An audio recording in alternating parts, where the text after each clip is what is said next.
जय हिंद स्टूडेंट्स। आज हम सब कक्षा 7वीं की जो कलश व्याकरण है उसका पाठ 3 पढ़ेंगे। उसका नाम है शब्द विचार। ठीक है, पिछले पाठ में हमने क्या पढ़ा था? वर्ण विचार। क्या पढ़ा था? वर्ण विचार।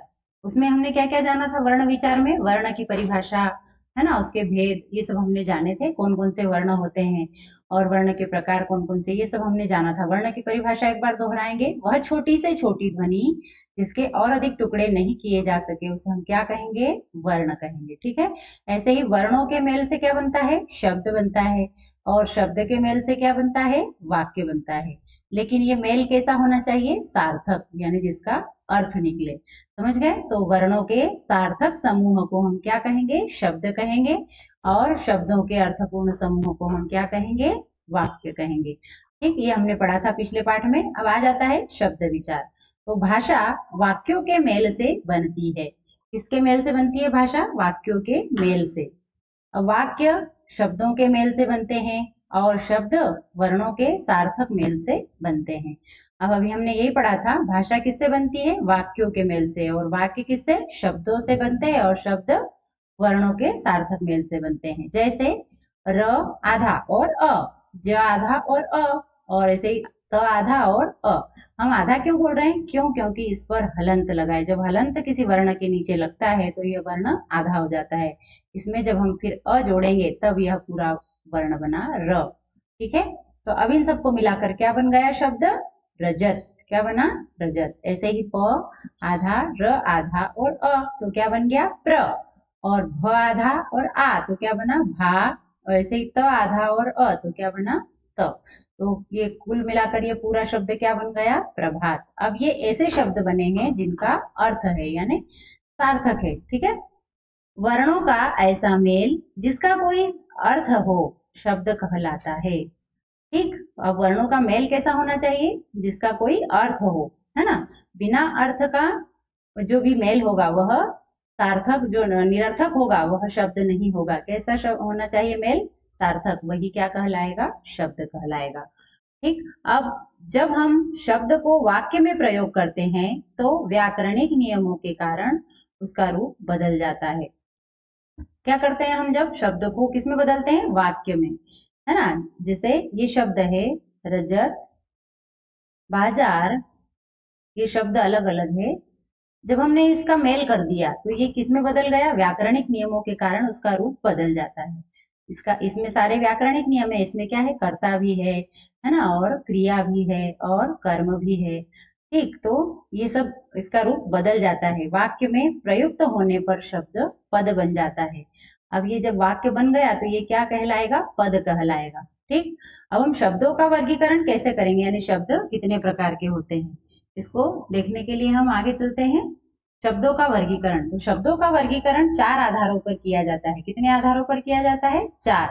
कौन कौन से? रचना के आधार पर, उत्पत्ति के आधार पर, अर्थ के आधार पर, प्रयोग के आधार पर।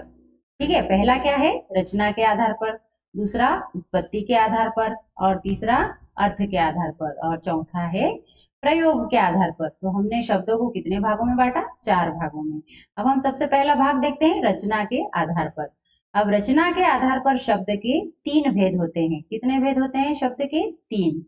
किसके आधार पर? रचना, यानी उसकी संरचना कैसी है उसके आधार पर शब्द के 3 भेद होते हैं। सबसे पहला है रूढ़ शब्द, है ना, दूसरा यौगिक शब्द, तीसरा योग रूढ़ शब्द। ठीक। अब हम इन शब्दों के जो प्रकार है उनको हम अलग अलग जानेंगे। सबसे पहला लिया हमने रूढ़ शब्द। इसको ढ पढ़ेंगे। क्यों? क्योंकि ये ढ ढक्कन का है और इसके नीचे जब ये नुक्ता लगता है तो ये ढ हो जाता है। ढ, रूढ़। ठीक है। किसी निश्चित अर्थ का बोध कराने वाले ऐसे शब्द जिनके खंड नहीं हो सकते रूढ़ शब्द कहलाते हैं। जैसे क्या दिया है यहाँ पर? किसी निश्चित अर्थ का बोध कराने वाले ऐसे शब्द जिनके खंड नहीं हो सकते, है ना। जैसे यहाँ दिया है, किसकी पिक्चर है ये? बैल की पिक्चर है, या पशु कह सकते हैं इसे, पशु। अब ये पशु दिया है शब्द। अब ये पशु, इसका अर्थ तो निकल रहा है ना, इसका अर्थ तो निकल रहा है, लेकिन क्या है, इसके टुकड़े यदि हमने किए, खंड किए, तो ये निरर्थक हो जाएगा। प अलग कर दिया हमने और श अलग कर दिया, तो ये क्या हो जाएगा, निरर्थक हो जाएगा, इसको ये टुकड़ों में नहीं बांट सकते। ठीक है, तो इसलिए ये क्या कहलाएंगे, रूढ़ शब्द। ऐसे ही पेड़, आदमी और घर, इन सबको अब यदि हमने टुकड़ों में बांटा तो ये कैसे हो जाएंगे, निरर्थक हो जाएंगे। ठीक, अब दूसरा आता है यौगिक शब्द। क्या कहेंगे इसको, यौगिक शब्द। दो या दो से अधिक शब्दों या शब्दांशों के मेल से बने शब्द यौगिक शब्द कहलाते हैं। कैसे, दो या दो से अधिक शब्दों या शब्दांशों के मिलने से जो भी शब्द बनता है उसे हम क्या कहते हैं, यौगिक शब्द कहते हैं। यौगिक शब्दों के टुकड़े किए जा सकते हैं। अब जो यौगिक शब्द होते हैं उनके टुकड़े किए जा सकते हैं, क्यों, क्योंकि ये दो या दो से अधिक शब्दांशों से मिलकर बनते हैं। ठीक है, वह प्रत्येक टुकड़े का एक निश्चित अर्थ होता है। अभी हमने जो रूढ़ शब्द देखे थे उसमें ऐसा था कि जो शब्द है उसके यदि हम टुकड़े करते हैं, जैसे इसको हमने बांटा और शु, तो इनका कोई अर्थ नहीं निकल रहा है। लेकिन यौगिक शब्द जो होते हैं उनके टुकड़े करने पर भी उनका एक निश्चित अर्थ होता है। जैसे यहाँ दिया है रसोई घर, अब ये यौगिक शब्द है, क्यों, क्योंकि ये दो दो शब्दांशों से मिलकर बना है, रसोई और घर, दोनों को मिलाकर। तो अब रसोई का भी अर्थ होता है और घर का भी अर्थ होता है, तो ये रसोई घर जो है ये क्या है, यौगिक शब्द है। ऐसे ही विद्यालय, तो विद्या और आलय, ये दो और टुकड़ों में हमने इसको बांटा तो विद्या का अर्थ भी निकलता है और आलय, आलय का अर्थ भी होता है घर।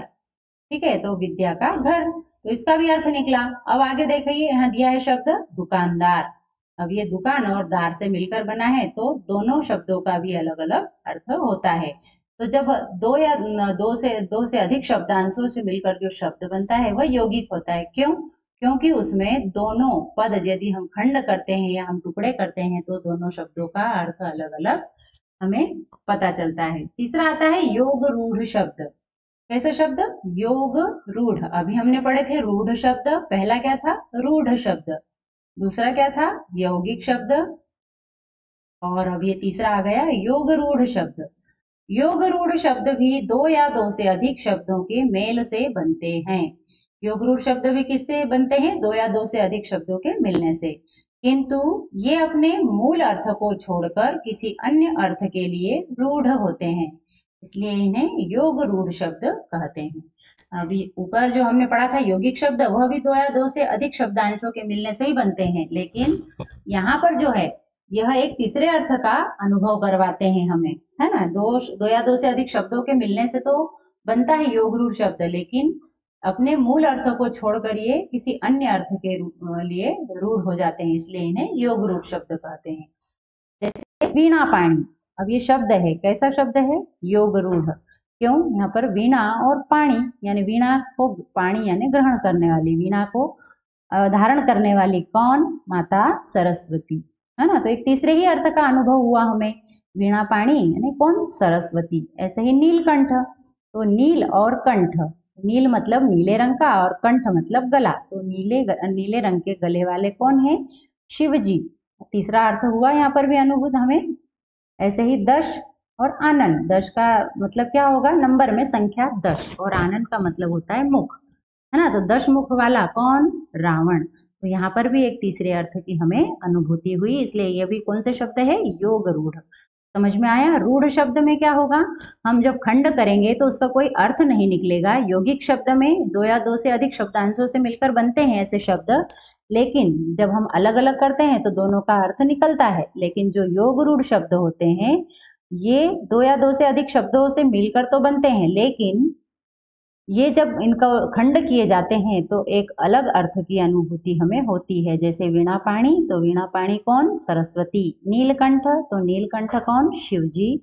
और दशानन, दशानन कौन, रावण। ठीक है, ये समझ में आ गए। ये हमने किसके भाग पढ़े थे अभी, ये हमने रचना के आधार पर शब्द के भाग पढ़े थे। अब आता है नंबर 2, उत्पत्ति के आधार पर। अब उत्पत्ति के आधार पर शब्द के 4 भेद होते हैं। कितने भेद होते हैं उत्पत्ति के आधार पर शब्द के, 4। कौन कौन से, तत्सम शब्द, तद्भव शब्द, देशज शब्द और विदेशी शब्द। ठीक है, याद रखेंगे कौन कौन से 4 शब्द भाग, तत्सम शब्द, तद्भव शब्द, देशज शब्द और विदेशी शब्द। अब हमने तत्सम शब्द तो पढ़ा है, लेकिन वास्तव में तत्सम शब्द होता क्या है उसके बारे में जानेंगे हम। तत्सम शब्द संस्कृत के ऐसे शब्द जो हिंदी में ज्यों के त्यों प्रयोग किए जाते हैं तत्सम शब्द कहलाते हैं। अब संस्कृत के कुछ शब्द ऐसे होते हैं जिनको हमारी हिंदी भाषा में प्रयोग किया जाता है, तो यदि उन्हें जिस रूप में वे संस्कृत में प्रयोग होते हैं वैसे ही इन्हें यदि हिंदी में भी प्रयोग किया जाए तो वो कैसे शब्द होंगे? तत्सम शब्द। और दूसरा क्या है? तद्भव शब्द। संस्कृत भाषा के वे शब्द जो परिवर्तित होकर हिंदी भाषा में प्रयोग किए जाते हैं तद्भव शब्द कहलाते हैं। ठीक है, संस्कृत भाषा के कैसे शब्द जो परिवर्तित होकर हिंदी में, अब जैसे यहाँ दिया है ना, अश्व, अब ये क्या है? संस्कृत का शब्द है, तो ये क्या हुआ? तत्सम। हम हिंदी भाषा में भी इसका प्रयोग करते हैं ना, अश्वशाला बोलते हैं, अश्रु भी बोलते हैं आंसुओं को, ऐसे कार्य, हम मेरा कार्य पूर्ण हो गया, तो ये कार्य शब्द क्या है? संस्कृत का है। हमने इसका अर्थ परिवर्तन नहीं किया और ऐसे ही इसको हिंदी भाषा में प्रयोग किया है, इसलिए ये कैसा शब्द है? तत्सम। समझ में आया? तत्सम शब्द किसे कहेंगे?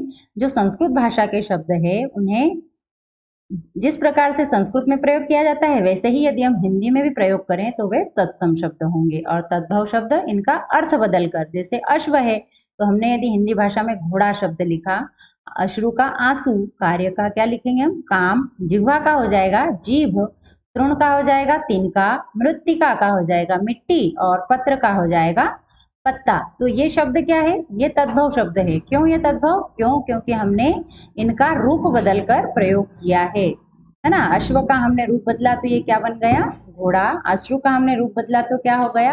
आंसू। कार्य का रूप बदलकर क्या प्रयोग किया? काम। तो जब हम संस्कृत के शब्दों का परिवर्तन करके या शब्द परिवर्तित करके हिंदी भाषा में प्रयोग करते हैं तो उसे हम क्या कहते हैं? तद्भव शब्द। ठीक है, यहाँ कुछ तत्सम और तद्भव शब्द दिए हैं, इन्हें आपको अपनी कॉपी में लिखना है। पंच, पांच, मूढ़, मूर्ख, मयूर, मोर, सत्य का क्या हो जाता है? सच, है ना। घृत तत्सम शब्द है और घृत का तद्भव शब्द क्या होगा? घी। और ऐसे ही हस्त, हस्त संस्कृत शब्द है यानी ये तत्सम है और इसका हिंदी हो जाता है हाथ, तो ये तद्भव हो गया। ऐसे ही यहाँ दिए हैं मस्तक, आश्चर्य, कर्ण, ज्येष्ठ, गृह, धैर्य, सर्प, पक्षी, मातुल, शून्य, स्वर्ण, जल और नृत्य। आपको ये सारे शब्द अपनी कॉपी में नोट करना है और इन्हें याद भी रखना है कि तत्सम कौन से और तद्भव कौन से। तो ठीक है, हमने अभी दो पढ़े, तत्सम शब्द और तद्भव। अब आप देखते हैं देशज शब्द। नंबर तीसरा क्या है? देशज। देशज किसे कहेंगे? वे शब्द जो क्षेत्रीय प्रभाव से आवश्यकता अनुसार निर्मित होकर प्रचलित हो गए हैं देशज शब्द कहलाते हैं, है ना। क्या? क्षेत्रीय प्रभाव से, जैसे क्षेत्र विशेष में जिन शब्दों का प्रयोग किया जाता है ना, वो आवश्यकता अनुसार निर्मित होकर प्रचलित हो जाते हैं। बार बार जब उन्हें बोला जाता है, एक क्षेत्र विशेष में जो कुछ शब्द बोले जाते हैं लेकिन बार बार प्रयोग के कारण वो क्या हो जाते हैं? प्रचलित हो जाते हैं, तो उन्हें हम क्या कहेंगे? देशज शब्द कहेंगे। ठीक है, जैसे धोती। अब क्या है? धोती। अब ये है पिटारा, लोटा, पगड़ी, कलेवा, खिड़की, चुन्नी, झाड़ू आदि, है ना। ये क्या है? धोती है, पिटारा है, लोटा, पगड़ी, ये सब सारे शब्द क्या है? देशज है। अब चौथा आता है विदेशी शब्द। वे शब्द जो विदेशियों के संपर्क में आने पर विदेशी भाषा से हिंदी भाषा में आए हैं विदेशी शब्द कहलाते हैं, है ना। ऐसे शब्द जो विदेशियों के संपर्क में आने पर, जब हम विदेशी लोगों के संपर्क में रहे तो हमने उनसे कुछ ऐसे शब्द सीख लिए जो हम अपनी भाषा में अभी भी प्रयोग करते हैं हिंदी में, है ना। तो ऐसे शब्दों को हम क्या कहेंगे? विदेशी शब्द कहेंगे। जैसे अंग्रेजी भाषा के कुछ शब्द हम अपनी भाषा में प्रयोग करते हैं, कौन कौन से? टेलीफोन, ये हमारी हिंदी भाषा का शब्द नहीं है, ये अंग्रेजी भाषा का शब्द है। ऐसे ही computer, rail, car, truck, doctor, nurse, pencil, station, ticket, police, train, pen, circus, driver, tyre, football, cricket, engineer, college, gas, जज, जेल, स्कूल, सिनेमा आदि। अब ये ऐसे शब्द हैं जिन्हें हम हमारे प्रतिदिन की हिंदी भाषा में क्या करते हैं? प्रयोग करते हैं। किसमें? अंग्रेजी रूप में ही प्रयोग करते हैं। इसका हमने कभी भी टेलीफोन को क्या कहते हैं? दूरभाष। लेकिन हम कभी प्रयोग करते हैं दूरभाष? नहीं, हम हमेशा क्या बोलते हैं? टेलीफोन ही बोलते हैं, कंप्यूटर ही बोलते हैं। कंप्यूटर का वास्तव में नाम क्या है? संगणक है, लेकिन हम कभी भी प्रयोग नहीं करते हैं, हम हमेशा अंग्रेजी भाषा का ही शब्द प्रयोग करते हैं। तो ये है अंग्रेजी भाषा के। अब आगे आते हैं अरबी भाषा के। अरबी भाषा के भी कुछ शब्द ऐसे हैं जो हम हमारी भाषा में प्रयोग करते हैं, जैसे नकल, है ना। नकल शब्द, तारीख, ये सब क्या है? अरबी के हैं। इमारत, किताब, वकील, अखबार, किस्मत, इलाज, कालीन, इज्जत, मतलब, जहाज, कुर्सी, सुबह, कागज, महल, कीमत आदि, ये अरबी भाषा के शब्द हैं। हम इनको भी हिंदी भाषा में जैसे का तैसा ही प्रयोग करते हैं, इसका रूप नहीं बदलते हैं। अब आता है फारसी भाषा के शब्द।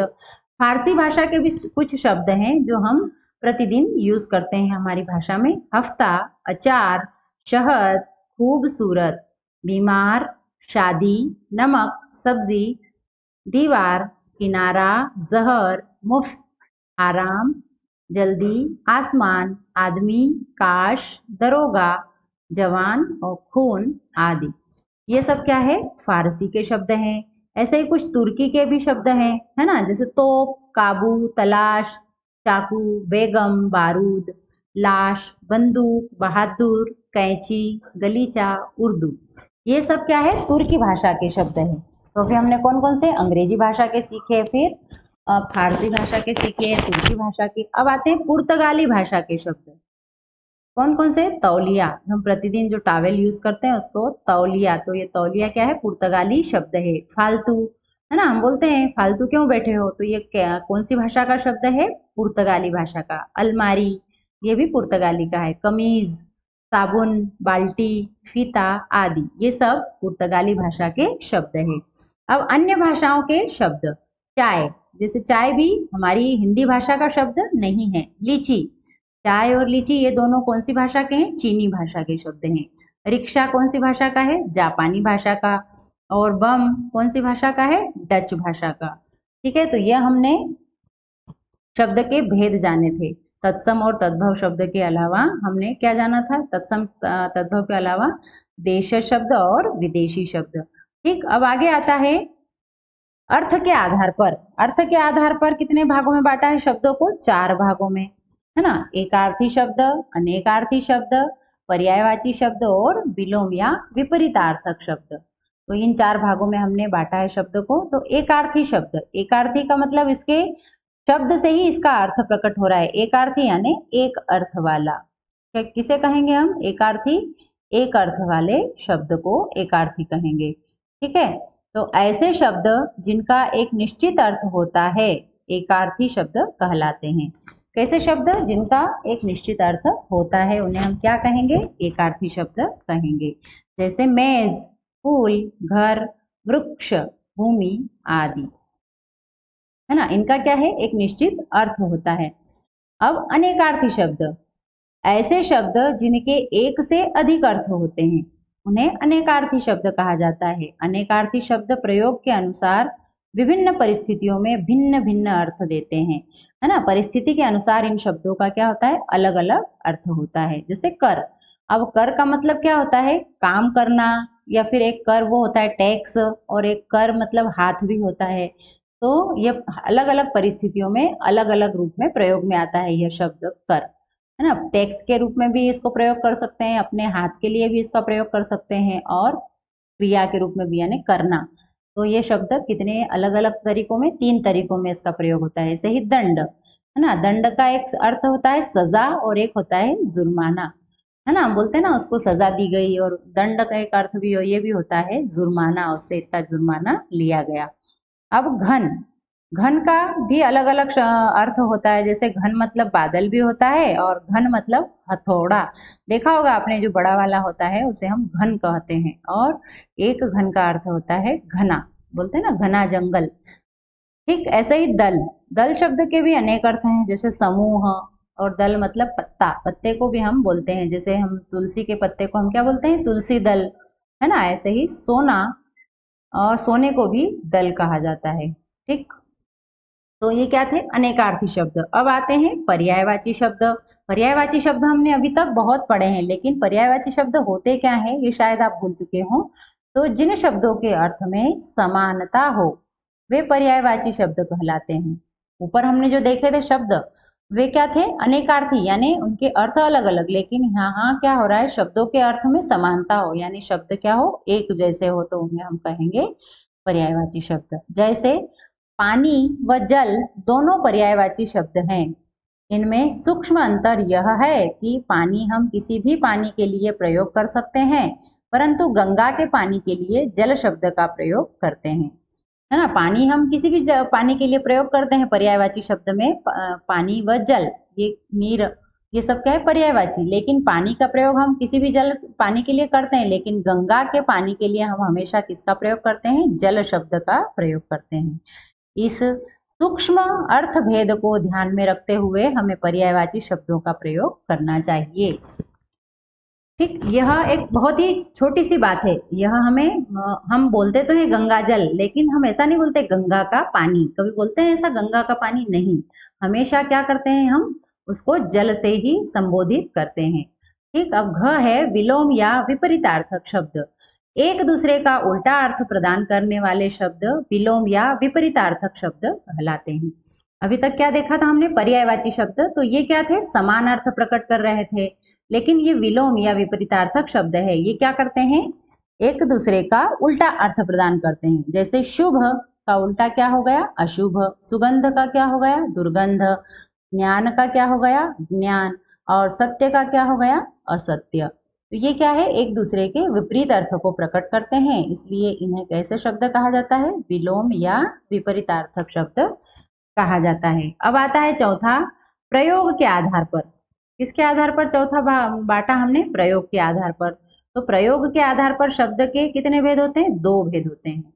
एक तो विकारी शब्द और एक अविकारी शब्द। विकारी शब्द किसे कहेंगे हम, विकार का अर्थ होता है परिवर्तन। इस विकार शब्द का क्या अर्थ होता है, परिवर्तन। तो ऐसे शब्द जिनमें लिंग, वचन, कारक, काल आदि के कारण परिवर्तन आता है वो क्या कहलाते हैं, विकारी शब्द कहलाते हैं। विकारी शब्द चार प्रकार के होते हैं, संज्ञा, सर्वनाम, विशेषण तथा क्रिया। इनमें वाक्य के अनुरूप परिवर्तन आता है। विकारी शब्द कितने प्रकार के होते हैं, चार, संज्ञा, एक सर्वनाम, एक विशेषण और क्रिया। इन चारों के अनुरूप इसमें परिवर्तन आता है। जैसे यहाँ उदाहरण दिया है, देखिए, लड़का पढ़ता है ना। यहाँ पर लड़का का क्या हो गया, लड़की। ये क्रिया सेम चल रही है, लेकिन यहाँ लिंग परिवर्तन हो रहा है, लड़का पढ़ता है, लड़की पढ़ती है। ठीक है, लड़के पढ़ते हैं, यहाँ वचन का परिवर्तन हो गया। अब लड़कों ने पढ़ाई की, अब यहाँ कारक आ गया ने, कर्ता ने कर्म को करण से, संप्रदान के लिए, अपादान से, संबंध विच्छेद, ऐसे कितने कारक होते हैं, 7। ठीक है, तो ये हमने लड़कों ने पढ़ाई की, यहाँ कारक का परिवर्तन हुआ। और लड़के पढ़ेंगे, यहाँ काल हो गया है ना, भविष्य की बात बताई गई, तो यहाँ काल का परिवर्तन। तो ये जो एक ही अर्थ का बोध करा रहे हैं, लेकिन यहाँ पर क्या हो रहा है, परिवर्तन किसमें आया, लिंग के कारण परिवर्तन, वचन के कारण परिवर्तन, कारक के कारण परिवर्तन और काल के कारण परिवर्तन। पढ़ना जो क्रिया है वह चलती जा रही है, लेकिन सब में परिवर्तन क्या है, लिंग से, वचन से, कारक से और काल से। ठीक है, तो ये कैसे शब्द हुए, विकारी शब्द। विकारी शब्द में परिवर्तन किसके आधार पर होगा, संज्ञा, सर्वनाम, विशेषण और क्रिया के आधार पर। अगला आता है अविकारी शब्द। अब अविकारी शब्द किसे कहेंगे, ऐसे शब्द जिनमें लिंग, वचन, कारक, काल आदि के कारण कोई परिवर्तन नहीं आता, अविकारी शब्द कहलाते हैं, है ना। कैसे शब्द, जिनमें ऐसे शब्द जिनमें लिंग के कारण कोई परिवर्तन ना हो, वचन के कारण भी परिवर्तन ना हो, कारक के कारण भी परिवर्तन ना हो और काल के कारण भी कोई परिवर्तन ना हो, उन्हें हम क्या कहेंगे, अविकारी शब्द कहेंगे। जैसे दादाजी धीरे धीरे चलते हैं। अब हम यहाँ हैं क्यों बोल रहे हैं, ये तो एक वचन है, दादाजी तो एक है, लेकिन हम क्या कर रहे हैं, यहाँ पर हैं बोल रहे हैं। तो यहाँ पर जो अनुस्वार आया है वह जब हम हमसे बड़ों के लिए जब भी हम वाक्य का प्रयोग करते हैं तो वहाँ हमेशा, जैसे माताजी खाना बना रही हैं हो जाएगा, बना रही है नहीं, है ना, माता खाना बना रही हैं बोलेंगे। क्यों? क्योंकि हमसे बड़े हैं। तो बड़ों के लिए जब भी हमें है का प्रयोग करना हो तो सम्मानजनक शब्दों के लिए हमेशा हैं होता है। एक और मैंने बताया था हैं कब प्रयोग करते हैं हम, हैं बहुवचन के लिए, है ना। जैसे चिड़िया, याद रखेंगे जो जो भी मैं बताती जाती हूँ आपको ये चीजें। चिड़िया चहचहाती है, ये एक है ना, इसलिए हमने यहाँ है लगाया है। लेकिन यदि हमें इसको बहुवचन बनाना है तो हम कैसे बनाएंगे इसको? चिड़िया का बहुवचन क्या हो जाएगा? चिड़िया। इसमें अनुस्वार जो लग गया, अनुनासिक जब लग गया तो ये चिड़िया शब्द चिड़िया में बदला और ये बहुवचन में बदल गया। तो अब यहाँ क्या हो जाएगा? चहचहाती, और ये है भी परिवर्तन हो जाएगा, है किसमें? हैं में हो जाएगा। बहुवचन बना है वाक्य इसलिए हैं आ जाएगा। ध्यान रखेंगे, एक वचन में है प्रयोग होगा और बहुवचन में है। साथ ही जब हम सम्मानजनक शब्दों का प्रयोग करें तो वहां पर भी हैं का प्रयोग करेंगे। तो ऐसे ही दादी जी धीरे धीरे चलती हैं, है ना। तो यहाँ जो धीरे धीरे क्रिया है ये क्या है? धीरे धीरे। लिंग वचन कारक काल आदि के कारण यहाँ पर कोई भी परिवर्तन नहीं हुआ है, इसलिए ये क्या है? अविकारी शब्द है। अब यहाँ पर पाठ का सार दिया है कि हमने पाठ में क्या क्या पढ़ा। तो हमने सबसे पहले क्या देखा था? वर्णों का ऐसा मेल जिसका कोई अर्थ हो वो क्या कहलाएगा? शब्द कहलाएगा। और शब्दों का वर्गीकरण 4 प्रकार से किया जाता है, ये भी हमने पढ़ा। 4 प्रकार कौन कौन से? एक तो उत्पत्ति के आधार पर, रचना के आधार पर और अर्थ के आधार पर, है ना। और एक और कौन सा है? एक हमने यहाँ पढ़ा था प्रयोग के आधार पर। तो ये हमने 4 प्रकार यहाँ पढ़े।